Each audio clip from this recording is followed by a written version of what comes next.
لب کشا لوگ ہیں، سرکار کو کیا بولنا ہے۔ اب لہو بولے گا، تلوار کو کیا بولنا ہے۔ احمد فراز کی اس غزل کے پہلے 4 اشعار کی تشریح اس سلسلے کی پہلی ویڈیو میں ہو چکی ہے۔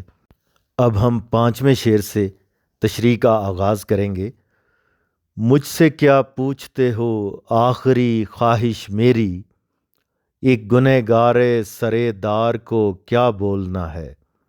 گنہگار خطا کار، یہاں مراد مجرم، سرے دار پھانسی کے تختے پر۔ مفہوم یہ ہے کہ مجھ سے میری آخری خواہش کیا پوچھتے ہو، ایک گنہگار پھانسی کے تختے پر کیا بولے گا۔ زمانہ قدیم سے یہ اصول ہے کہ جب کسی مجرم کو سزائے موت دی جاتی ہے تو پھانسی سے قبل اس کے گھر والوں سے اس کی آخری ملاقات کرائی جاتی ہے اور اس سے اس کی آخری خواہش پوچھی جاتی ہے تاکہ اسے پورا کر دیا جائے۔ لیکن اگر کوئی مجرم یہ خواہش کرے کہ اسے سزائے موت نہ دی جائے تو اس کی یہ خواہش پوری نہیں کی جاتی۔ تشریح طلب شعر میں شاعر کہتا ہے کہ مجھے حق کی آواز بلند کرنے کے جرم میں سزا دی جا رہی ہے۔ میں نے ساری زندگی حق کے لیے آواز اٹھائی اور ساری زندگی میری یہی خواہش رہی کہ وطن کے حق میں بول بالا ہو، مظلوموں کو انصاف ملے، کسی کا استحصال نہ ہو، ظالم اور جابر اور نااہل لوگوں کو اعلیٰ عہدوں سے ہٹایا جائے۔ میں نے کبھی باطل اور جھوٹی طاقتوں کا ساتھ نہیں دیا، اسی جرم میں مجھے موت کی سزا دی جا رہی ہے، اور اب مجھ سے میری آخری خواہش کیا پوچھ رہے ہو۔ میری خواہش تو یہی ہوگی کہ حق و انصاف کا بول بالا ہو، اہل وطن کی بہتری ہو اور ظلم و جبر سے نجات ہو۔ اس کے علاوہ میری کیا خواہش ہو سکتی ہے۔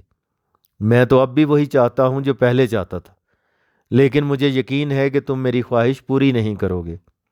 بقول شاعر، جو مسند انصاف پہ بیٹھا ہے وہی شخص، منصف بھی وہی ہے میرا قاتل بھی وہی ہے۔ ایک طرف تو مجھے ناکردہ گناہ کے الزام میں سزائے موت دے رہے ہو اور دوسری طرف مجھ سے آخری خواہش پوچھتے ہو۔ میں آپ کی نظروں میں اس لیے مجرم ہوں کہ میں نے آپ کے مظالم کے خلاف آواز اٹھائی ہے، اس لیے میں کیا بولوں۔ ویسے بھی تم نے میری خواہش پوری تو کرنی نہیں۔ جب ایک ناکردہ گناہ کے الزام میں مجھے سولی پر چڑھانا ہی ہے تو پھر مجھ سے میری آخری خواہش کیا پوچھنی۔ شعر کا دوسرا پہلو یہ ہو سکتا ہے کہ وہی انسان کوئی خواہش کرتا ہے جسے جینے کی امید ہو۔ اس کی خواہش ہوتی ہے کہ وہ اپنی زندگی آرام و سکون اور عیش و عشرت سے گزارے، ادھورے کام پایا تکمیل کو پہنچائے۔ وہ خواہش پر خواہش کر سکتا ہے۔ بقول غالب، ہزاروں خواہشیں ایسی کہ ہر خواہش پہ دم نکلے، بہت نکلے میرے ارمان لیکن پھر بھی کم نکلے۔ لیکن جو شخص مر رہا ہو اسے کس چیز کی خواہش ہو سکتی ہے؟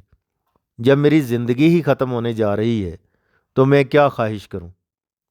ایک گنہگار اور مجرم کو جسے تختہ دار پر لٹکایا جا رہا ہو، وہ اپنی آخری خواہش کیا بولے گا؟ بقول بہادر شاہ ظفر، ان حسرتوں سے کہہ دو کہیں اور جا بسیں، اتنی جگہ کہاں ہے دلے داغدار میں۔ چھٹا شعر دیکھتے ہیں۔ خلقت شہر تھی چپ شاہ کے فرمان کے بعد، اب کسی واقف اسرار کو کیا بولنا ہے۔ خلقت شہر یعنی شہر کے لوگ، شاہ مطلب بادشاہ حاکم وقت، اور واقف اسرار یعنی راز جاننے والا۔ اس کا مفہوم یہ بنتا ہے کہ شہر کے تمام لوگ حاکم کے فرمان کے سامنے خاموش ہیں، ایسے میں راز جاننے والے کیا بول سکتے ہیں۔ تشریح طلب شعر میں شاعر کہتا ہے کہ حکومت وقت نے تمام شہر میں یہ حکم جاری کیا ہے کہ کوئی بھی شخص حکومت کی کسی پالیسی اور کسی قول و فعل پر تنقید نہ کرے اور کسی قسم کا اعتراض یا سوال نہ اٹھائے۔ جو ایسا کرے گا وہ سخت سزا کا موجب ٹھہرے گا۔ حکومت کے اس حکم کے بعد شہر کے تمام لوگوں نے خاموشی اختیار کر لی ہے۔ حکمرانوں کے ظلم و ستم کی وجہ سے وہ لوگ جو راز جانتے ہیں وہ بھی مصلحت کے پیش نظر خاموش ہیں۔ سب کچھ جاننے کے باوجود بھی وہ کچھ نہیں کہتے۔ لوگ ظالم حکمرانوں کی عوام دشمن پالیسیوں اور ان کے ظلم و ستم سے واقف ہیں، لیکن سزا کے ڈر سے کوئی بھی سچ بولنے کی جرت نہیں کرتا۔ دوسرا مطلب یہ ہے کہ زباں بندی کے اس دور میں اگر کوئی راز جاننے والا اور اس ظلم و ستم اور بربریت کے خلاف راستہ نکالنے والا بولے گا تو اس کو کوئی فائدہ نہیں ہوگا، کیونکہ لوگوں میں خوف و ہراس پھیلا ہوا ہے۔ کوئی بھی اس کا ساتھ نہیں دے گا اور اسے اکیلے ہی قید و بند کی اذیتیں برداشت کرنی پڑیں گی۔ چنانچہ مصلحت کے پیش نظر وہ بھی خاموش رہتا ہے۔ بقول ناصر کاظمی، اے ہم سخن وفا کا تقاضا ہے اب یہی، میں اپنے ہاتھ کاٹ لوں تو اپنے ہونٹ سی۔ جمہوریت میں عوام کو حکومت کی ہر پالیسی اور قول و فعل پر مکمل اعتراض کا حق ہوتا ہے، کیونکہ حکمران عوام کا منتخب کردہ نمائندہ ہوتا ہے۔ عوام کے ووٹ کے ذریعے وہ حکمران بنا ہوتا ہے، اس لیے وہ اپنے ہر قول و فعل کا عوام کے سامنے جواب دہ ہوتا ہے۔ لیکن جب کوئی آمر حکمران آتا ہے تو وہ اپنے ظلم و ستم، ناجائز کام، نالائکی اور نااہلی چھپانے کے لیے لوگوں کی زبانیں بند کروا دیتا ہے، تقریر اور تحریر پر پابندی لگا دیتا ہے اور لوگوں سے ان کا آزادی رائے کا حق چھین لیتا ہے۔ شاعر کہتا ہے کہ ہمارے ملک میں جمہوریت نہیں بلکہ آمریت ہے۔ آمر عوام کے ووٹ کے ذریعے حکمران نہیں بنے ہوتے، اس لیے وہ عوام کے سامنے جواب دہ ہونا ضروری نہیں سمجھتے۔ انہیں عوام کی فلاح و بہبود سے غرض نہیں ہوتی، بلکہ اپنے اختیارات سے ناجائز فائدہ اٹھانے کی فکر ہوتی ہے۔ چنانچہ ایک آمر ہر طریقے سے مخالفانہ آوازوں اور تحریکات کو دبانے کی کوشش کرتا ہے۔ بقول فیض احمد فیض، نثار میں تیری گلیوں کے اے وطن کے جہاں، چلی ہے رسم کے کوئی نہ سر اٹھا کے چلے۔ احمد فراز آزادی اظہار کے قائل تھے، اسی وجہ سے انہیں فوجی حکومتوں میں شدید تکالیف کا سامنا کرنا پڑا، لیکن انہوں نے کبھی اپنے اصولوں پر سمجھوتا نہ کیا۔ وہ چاہتے ہیں کہ ملک میں ذرائع ابلاغ آزاد ہوں، ہر ایک کو آزادی رائے کا حق ہونا چاہیے، تاکہ مبصرین حکمرانوں کی پالیسیوں پر بے لاگ تبصرہ کر سکیں، تقریر و تحریر پر بے جا پابندیاں نہ ہوں۔ بقول حبیب جالب، تم سے پہلے جو ایک شخص یہاں تخت نشین تھا، اس کو بھی خدا ہونے پہ اتنا ہی یقین تھا۔ ساتواں شعر، وہی جانے پس پردہ جو تماشا گر ہے، کب کہاں کون سے کردار کو کیا بولنا ہے۔ پس پردہ یعنی پردے کے پیچھے، تماشا گر تماشا دکھانے والا شخص، مداری یہاں مراد ہے حاکم۔ مفہوم یہ بنتا ہے کہ پردے کے پیچھے تماشا دکھانے والا ہی جانتا ہے کہ کس کردار نے کب کہاں اور کیا بولنا ہے۔ اس شعر میں شاعر نے ان لوگوں کی طرف اشارہ کیا ہے جن کے ہاتھ میں حکومت کی باغ ڈور ہوتی ہے، جو ملک کا نظم و نسق چلاتے ہیں۔ شاعر کہتا ہے کہ جس طرح کٹھ پتلی کا تماشا دکھانے والا خود پس پردہ ہوتا ہے، اس کے ہاتھ میں کٹھ پتلیوں کی ڈوریاں ہوتی ہیں جنہیں وہ ہلاتا رہتا ہے، اور کٹھ پتلیاں ناچتی رہتی ہیں۔ اسے اچھی طرح معلوم ہوتا ہے کہ کس وقت کس کٹھ پتلی کی ڈوری ہلانی ہے اور کس کی نہیں ہلانی۔ لوگوں کو ناچتی ہوئی کٹھ پتلیاں تو نظر آتی ہیں، لیکن پس پردہ تماشا گر نظر نہیں آتا۔ بالکل اسی طرح یہ حکومتی باشندے بھی ہر کردار سے اپنی مرضی کے مطابق کام لیتے ہیں۔ وہ اپنے ظلم و جبر اور ناانصافیوں پر پردہ ڈالنے کے لیے تماشا گروں کی طرح تماشے تخلیق کرتے رہتے ہیں، تاکہ لوگوں کی توجہ اصل واقعے سے ہٹ جائے۔ بقول قتیل شفائی، جب بھی چاہیں ایک نئی صورت بنا لیتے ہیں لوگ، ایک چہرے پر کئی چہرے سجا لیتے ہیں لوگ۔ شعر کا دوسرا پہلو یہ ہے کہ ہمارے ملک میں صحیح معنوں میں جمہوریت ہے ہی نہیں، بلکہ یہاں آمریت مستحکم ہے۔ آمر اپنے ذاتی مفاد کے لیے جمہوریت کو استعمال کرتے ہیں، گویا جمہوریت کے نام پر ایک طرح کا کھیل کھیلا جاتا ہے۔ جس طرح ایک کٹھ پتلی کھیل یا تماشے میں چند مخصوص کردار ہوتے ہیں جن کی ڈوریاں تماشا گر کے ہاتھ میں ہوتی ہیں، وہ جس کٹھ پتلی کو جس سمت ڈوری ہلاتا ہے وہ اسی سمت حرکت کرتی ہے اور تماشا دکھاتی ہے۔ اسی طرح عامروں نے ہر مصاحب کو مخصوص کردار دیا ہوتا ہے، جس کا علم صرف عامر کو ہی ہوتا ہے۔ وہ جس مصاحب کو جو حکم دیتا ہے وہ وہی کام کرتا ہے۔ بظاہر جمہوری حکومت ہوتی ہے، لیکن در پردہ آمریت کا سکہ چل رہا ہوتا ہے۔ جمہوری حکمران آمروں کے ہاتھوں کی کٹ پتلیاں ہوتی ہیں۔ بقول غالب، ہیں کواکب کچھ نظر آتے ہیں کچھ، دیتے ہیں دھوکہ یہ بازیگر کھلا۔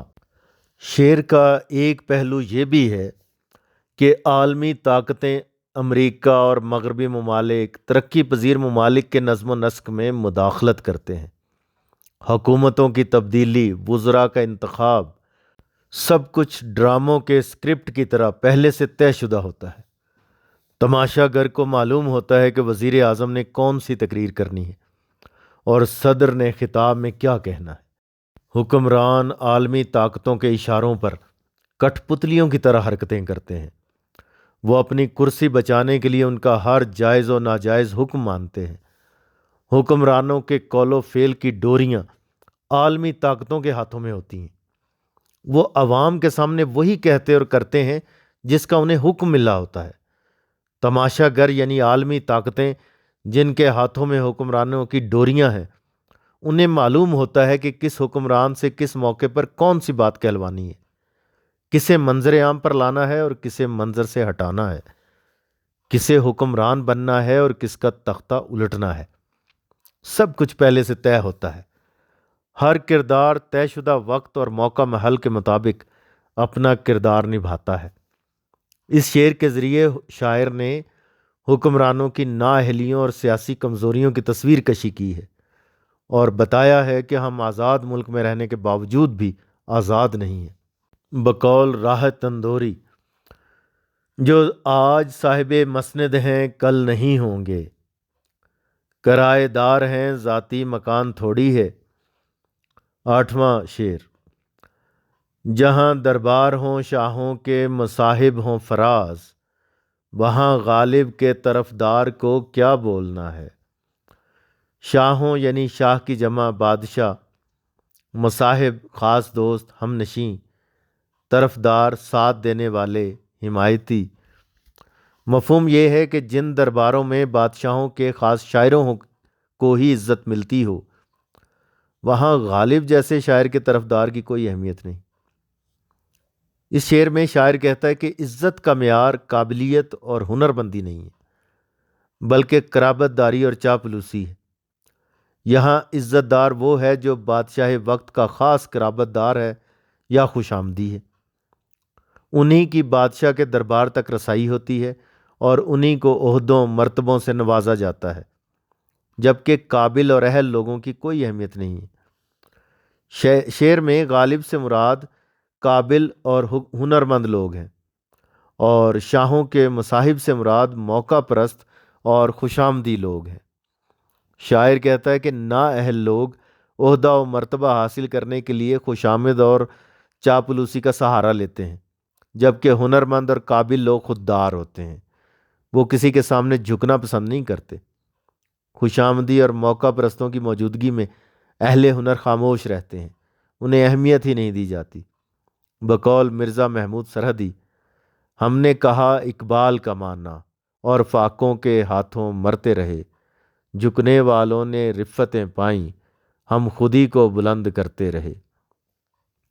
شاعر نے اس شعر میں غالب اور ذوق کی تاریخی کشمکش کی طرف بھی اشارہ کیا ہے۔